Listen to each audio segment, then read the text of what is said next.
Okay, Land of Bad. I went in blind to see this movie. Didn't know much about it. Did a quick Google search. Found out it's a war film. But I didn't really read the synopsis or anything. Just to keep the portrait unknown, right? First thoughts on it, I liked it. It was good. I liked it. For me, it's a good movie. The action was nice, and it has these tropes in the film that you might be familiar with. that are kind of you see it come, like especially the scene where the pig comes out when they're here, movement in the forest, in the jungle, and they said we hear like something, right? And they're communicating to the drone. We hear something up ahead. We're being vigilant, and because it's something I've seen in other films too, where it comes out, the music's tense, and it cuts off, and it's an animal, right? It's something. Oh, and the guy says oink oink, and one of the dudes, he says, "What the fuck is an oink oink?" And the oink oink is he says a pig, you fucking dumbass, he says to him. That's the guy that dies. Actually, he's the only one that dies during the fighting. The other guy, the captain, I guess, the leader of the group, he dies. How do you call? What is it called? Thinking in my head. He dies when they're held hostage. Gets shot in the head by the Arab man, which is like okay. So there's and they explain this when they're walking. They give us the explanation, but I don't know. It just goes right past me. But yeah, the Russian oligarch guy, he's like at this dam facility that's apparently built by the Japanese as well, and this power dam, and it's like a fancy house building. There's a tent outside, this circular lawn for some reason. It's just there. And I guess, but they're not there for the Russian guy. They're there for the acid, I guess, or I forgot. I don't even know really what they're there for, but they're there for something. And I guess it was the acid, because towards the end of the film, we have this man, that when he goes to rescue the dude with a land of bad tattoos. He actually has tattoos on his arm that say "Bad Land," if I'm not mistaken. And when we go to rescue that guy, he asks like who's that new gentleman? Like, who's that dude? And he tells him, well, that's what do you call? That's the acid, right? That an individual you see there, that's the acid, right? I guess maybe I'll go from what I liked about the film. I liked in the beginning of the film when we're getting everybody in the fucking helicopter is sitting down, and we're getting the introduction, and the new guy, which I guess he mentions this. He's it's like some sort of, like, he mentions his title, and that he was supposed to leave the Philippine base, but he didn't because he had stomach issues, right? Like, even the one dude with the Bad Land tattoo, he says you didn't leave because you went the shits, and that's why you're here with us. And the captain of the team mentions this. The captain of the team mentions that, what was it? Oh my gosh, what was it? My thoughts are all scattered, right? If I had a script, it would be, and I guess this is why YouTubers do this, while they make a script and they have their so their words are organized, their thoughts. What was it that what their team or their guys I guess type of their rankings, like, they don't usually work with these people, like, so he's already a fish out of water, right, because of that feature. And then they ask him, like, hey, what's your age? And he says he's 27. And the dude with the Badland tattoo, like, rolls his eyes at it. So I guess everybody in that group is like in 30s, 40s. Maybe they're a bit older. And she's like a young buck. He's like, they mentioned, like, is this your first deployment? Because he's nervous. And he says that it's not, that this is second, that he did have one, but it was a solo, it was alone. Maybe if you know military terminology, you'll know what he means when he says that. It's I like to see, and he's like he has like Fruit Loops, like in the very opening, like, or close to the opening rather, he's got the two cereals, Fruit Loops and Frosted Flakes, in his hand, and he can't. He's like indecisive which one to choose. And one of the gentlemen, the captain, was it the captain? It was somebody. One of the, I think it was the captain actually, the leader of the group. Like one of the guys says, "Oh, my daughter, like, go with Fruit Loops. My daughter loves those, right?" And I'm guessing he doesn't have a family, and that's another distinguishing factor from him, is that he doesn't have a family. The other guys have families, because we even see like the gentleman that dies, the first one to die, he gets shot like in the abdomen, and he's bleeding heavily, and we get a shot where he lifts the shirt up and we see the blood, and it's like no, you can't save him. It's a done deal. It's what was I thinking about? He's got a picture of his family in the helmet, and he asked him about that. Is that your family? And he's like, no, it just came with the helmet. Right, gives sarcastic response.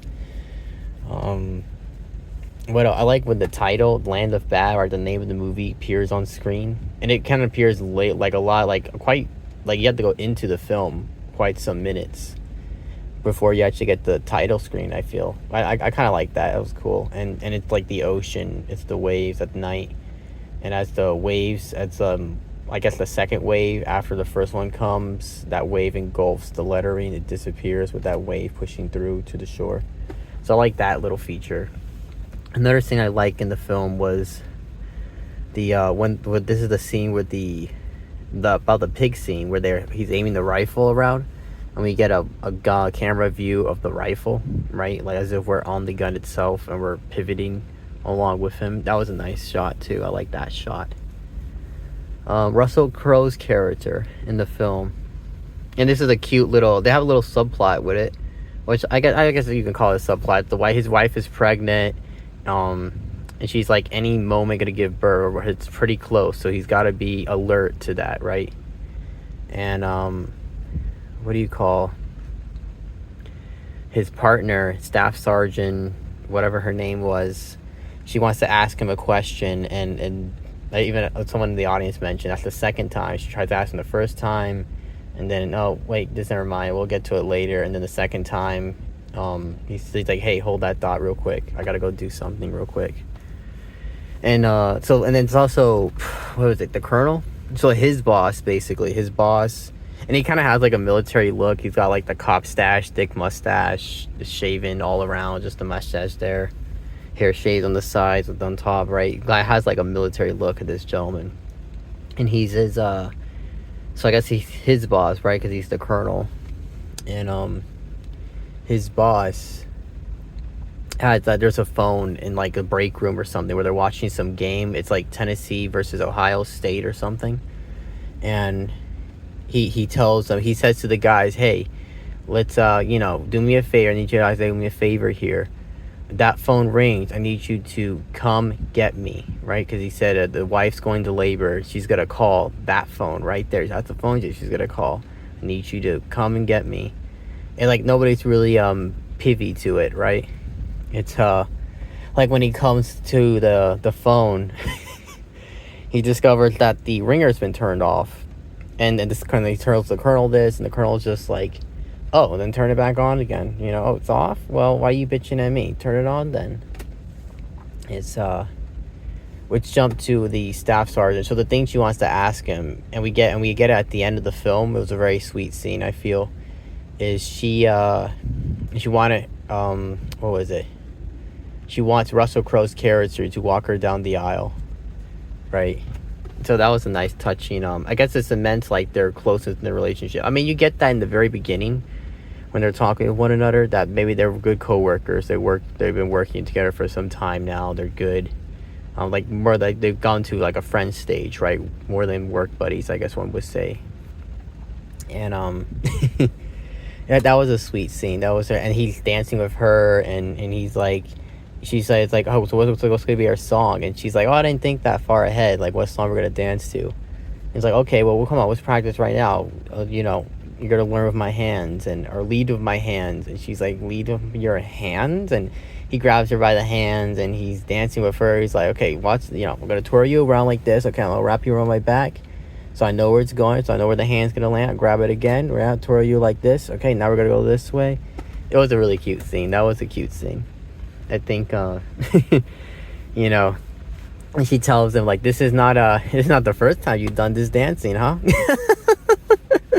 Like, this is not something you're privy to. This tango that you got us doing, and it's cool. I think they have 8-hour shifts, and we know this because when he's doing his shift with the drone thing with the staff sergeant, when they're both on their shift, and he even calls the colonel like permission to stay in the seat, like, you know, to have some overtime to go over our shift here so we can continue to monitor the situation happening. That we're in the Philippines, by the way. We're in the Sulu Sea, one of the islands near the Sulu Sea. Oh, somewhere in the Philippines. There's some island there that has militants, right, or some region of the country where there's like I want to say it's towards the south. Now that I think about it, I think it's towards the south in the Philippines, where this militant, like the Muslim extremist group is. And in the very opening of the film, we get the title card about like we're in a war, we just don't realize it. And I guess that's what it's referring to. Like there's always these operations going around in the world, like what we see depicted in the film, right? Military operations that are very much an armed conflict, right? That our country's involved in, but it's not like a big major scale like Vietnam, right? Or the Iraqi Gulf War. It's not something that's like big and major, at least and seen as big, so it goes under the radar, right? Which I guess another interesting topic of discussion there. What's another thing with the film? We get this little excerpt from the staff sergeant when she sees like these on the screen, because we got to look at their screens, and there's these words or messages on the screen. You can't see them all that well. It's like black, it's white on black in these tiny boxes on screen. But she mentions like Borneo, like the island Borneo, and then Yemen, and something about like they're the CIA or the DIA, something like that. and Russell Crowe's character mentions, oh yeah, you can't really trust what these people say.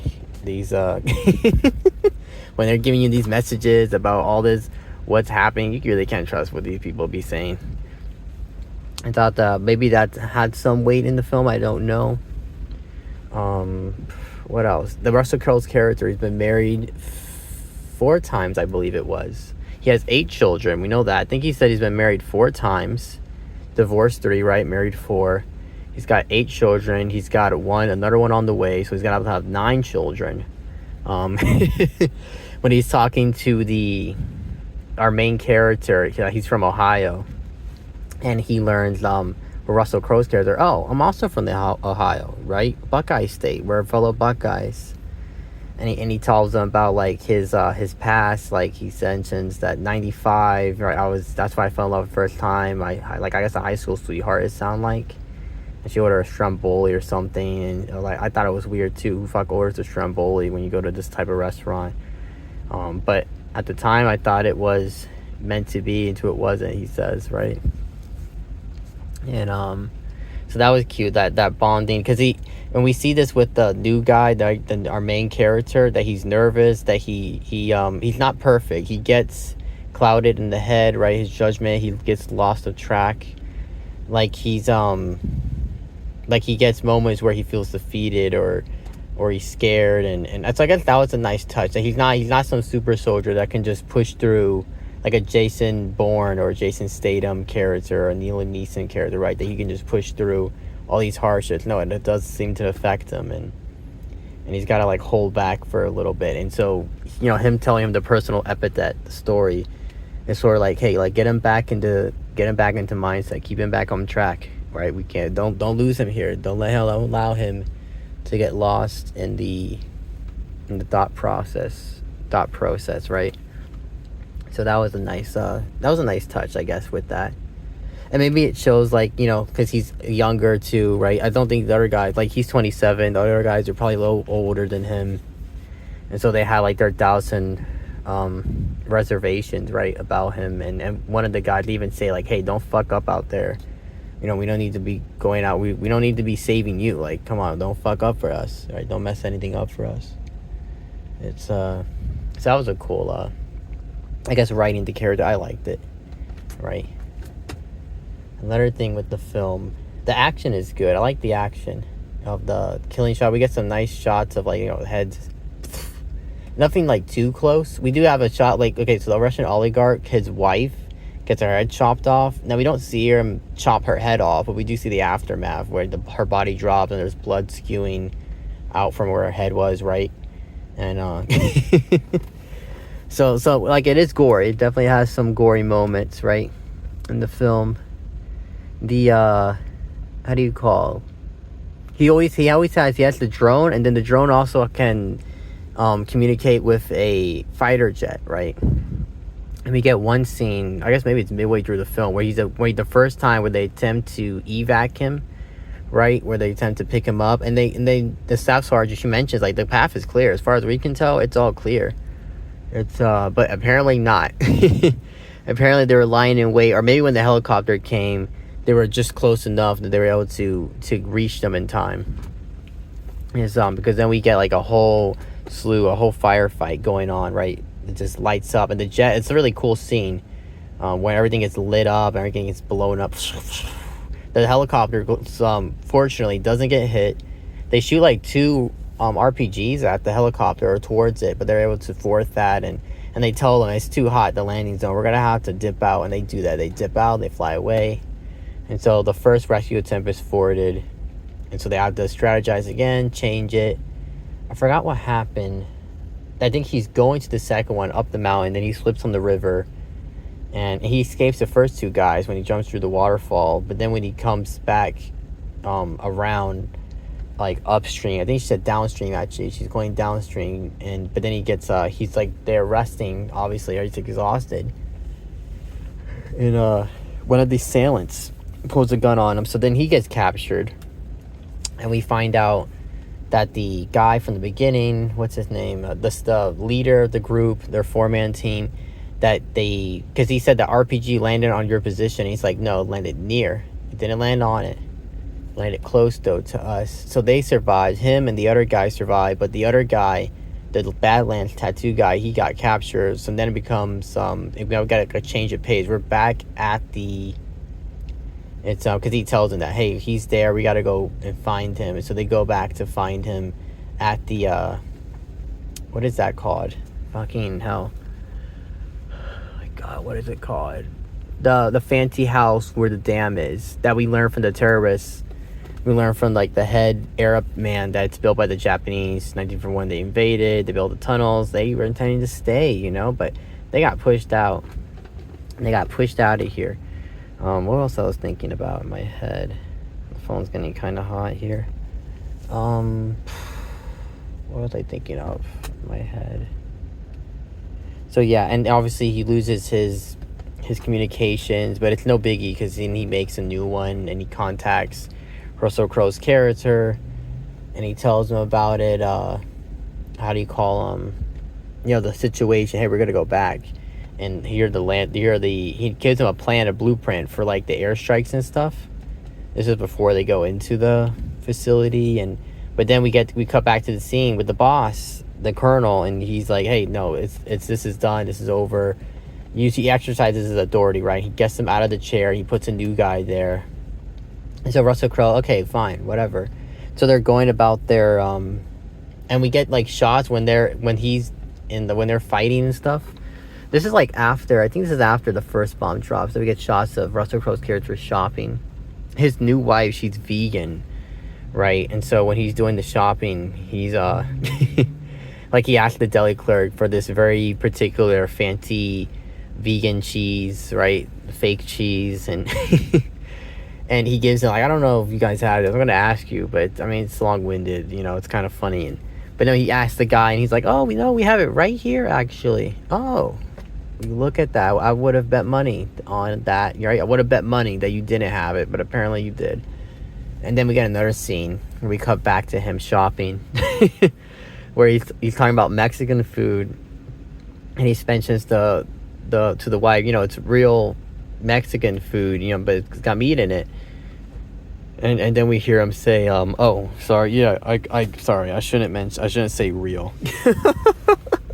Like the wife was offended that he would call the vegan Mexican fake Mexican, right?